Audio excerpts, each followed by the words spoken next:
Greetings there prop fans, it's Tony here from Caveman Props, and I'm going to do a nice little fun tutorial today. It should be nice and simple, quick and easy for you to build. Just recently I'd taken my kids to go and see the making of Harry Potter at the Warner Brothers Studios. Absolutely loved it. I loved it from a prop enthusiast. I took lots of pictures running around, and obviously I posted them on my private social media. And I had someone sort of comment and said, "Oh, you must have loved having the props. What Harry Potter props have you made?" And I was just like, "I've not actually ever made any Harry Potter props, not on the channel anyway." So I thought I'd give myself a challenge to make myself some Harry Potter props, and obviously do the tutorials for you. So I'm going to go run through these, and this one is going to be really simple. And what it is, I'm going to start beginning with the first film, Harry Potter and the Philosopher's Stone, or Sorcerer's Stone, as the Americans like to call it. And what we're going to do is we're going to make the remember ball, if I can say it properly, that Neville Longbottom has to help him remember things. So actually it features the prop because it's the prop that Harry catches that makes him into the Seeker. So we're going to show you how to make that, nice and simple, now. Right, so first off, very simple, we're going to start with these. These are little acrylic spheres for making like Christmas and bauble decorations. So this is basically half our job done because this is the shape of the prop. What we're going to do is I'm going to find my cutters, and we're just going to cut these bits off so I can make them into a perfect sphere. Now what we're going to work on is the markings that show up on here. And to do that, I've kind of made this little bit. This is out of a piece of cardboard, and what I've done is, using my circle tool, I have drawn here a circle, one at 2.9 centimeters, one at 3.4 centimeters, obviously one at 3.9 and one at 4.4, and these are going to be how we mark these in. So what we're going to do is we're going to use this. So I've cut the first one out, 2.9. I'm going to put that on pretty central, and then using my silver paint pen or marker, this is going to be nice and easy. We're going to hold that in place, and then using this, we're just going to draw the circle in like that. So then what we're going to do is we're going to then cut out the next bit, put it back over the top, centralize it, draw the next one. Obviously before doing that, you want to make sure you do the other one because you want to have two halves. So we're going to mark all these circles down on it, and then I'll show you what next bit we have to do. Right, so there we go. So I've got those circles drawn on that, and now what we're going to do is this is the slightly more fiddly part. So I've done another one here, drawn the circles on here, one at 1.2, one at 1.7, and one at 2.2. And these are going to be the details that go around the sides. So there's going to be three of these, 1, 2, 3, sort of equal measurements apart. Now what you can do is, obviously this is going to be a bit more difficult. So you can, if you want, make one for each of them and then put it on. That might be slightly easier. So obviously, because you want the 2.2 to line up with this last one here, so it's going to be joining onto them. So that's what we're going to do. We're going to put 1, 2, 3 on each of these, okay, and then we'll come back to a little bit more of the detail. Okay, so there we go. So we've done that. Some of these went a little bit off, but I kind of just went with it and kept kind of the pattern going. So if it was a little bit off to one side, I kept that going on that. So it kind of adds to the look of that. So there we go. So and then what I've done on this one is I've taken another one. This is a 1.5 centimeter circle, and I've obviously done that over in between the two there, overlapping.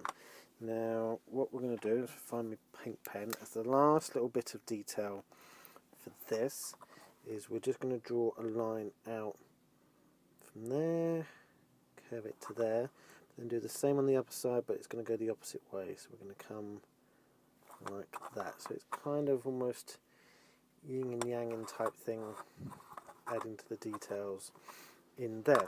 So I'm going to do that to this one, and then that's these bits done. So, and obviously as you can see, they'll go together a bit like that. So one will go in between, so there'll then be a V of that. I'm a little bit off with the measurements of it, but we'll get that So I'm going to get that done, get them together, and then what we're going to do is we're going to work on the gold band bit that goes round the middle.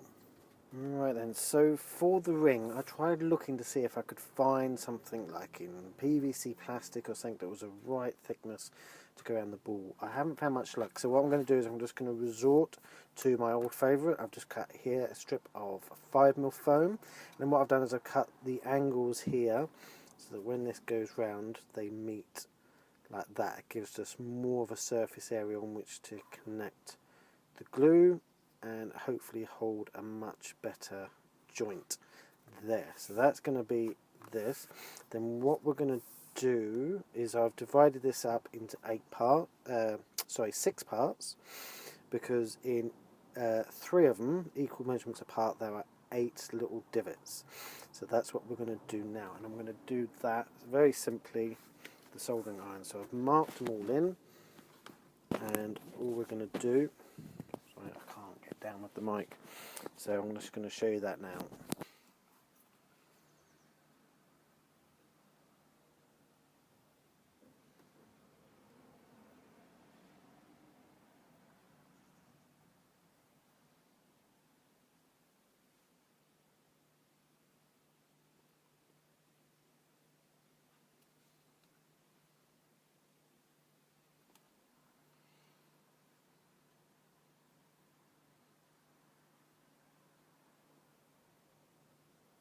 Right, so there we are. So that's the very simple, just putting divots in there.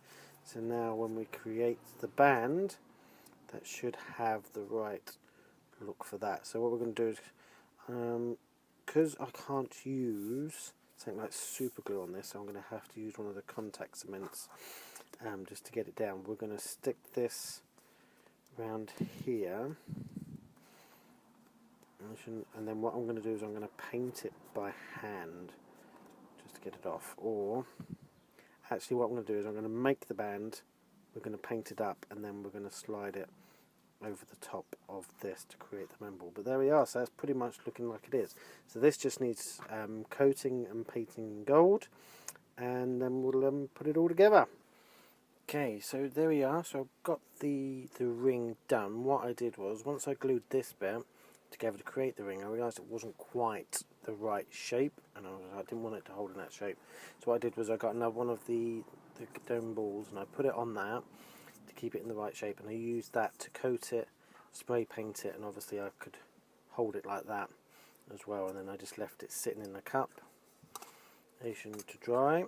I had to leave it a good day to dry, and then what I did was I realised later on in that evening that the underside of it was still the grey foam, and obviously with this ball being see-through, you were going to see that. So I've just given it a quick spray under there. It's not coated, so you can see there's a slight difference, but through this I don't think it's going to make that much of a difference. But obviously once it was coated and sprayed, it kept its the proper shape there. So all that's left for me to do now is to put it on here. What I'm going to do is I'm going to use contact cement. I've already contacted cement this ball together so it's in the right place. Using something like a super glue would affect the acrylic and it would start to mist up. So what I'm going to do is I'm just going to pick a couple of little places just for a little bit of contact cement, and then we're going to put this on in the right place, make sure it's all round, and then it's all done.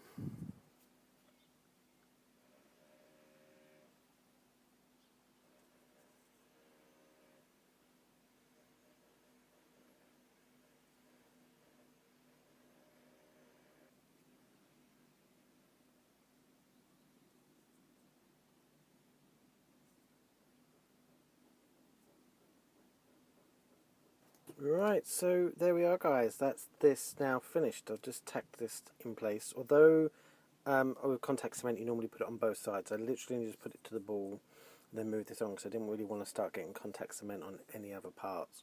So, but after a little while that will adhere and hold on to there. It's quite tight as it is already, so hopefully that should hold on there quite nicely. This was a really kind of interesting, fun one to do. This was literally almost like a day build. I just had to wait a day for the paint to dry, and so I finished it the next day. There we go, guys. So there we are. So that's my first Harry Potter prop. A really nice, simple, quick and cheap one. I had all the stuff here, so I didn't have to go out and buy anything. Even if you go out and buy the acrylic balls, they're not really that expensive. And I used two because obviously I had to use the one for the glue in there. But in all fairness, this came out really well, and I'm really quite pleased with it. So there we are, guys. Thanks for watching this tutorial. Please like, please subscribe. Give us a comment of which of your Harry Potter props you'd like to see, and I'll see if I can try and replicate some of them for you. But I hope you enjoyed this one, and I will catch you all in the next tutorial very soon.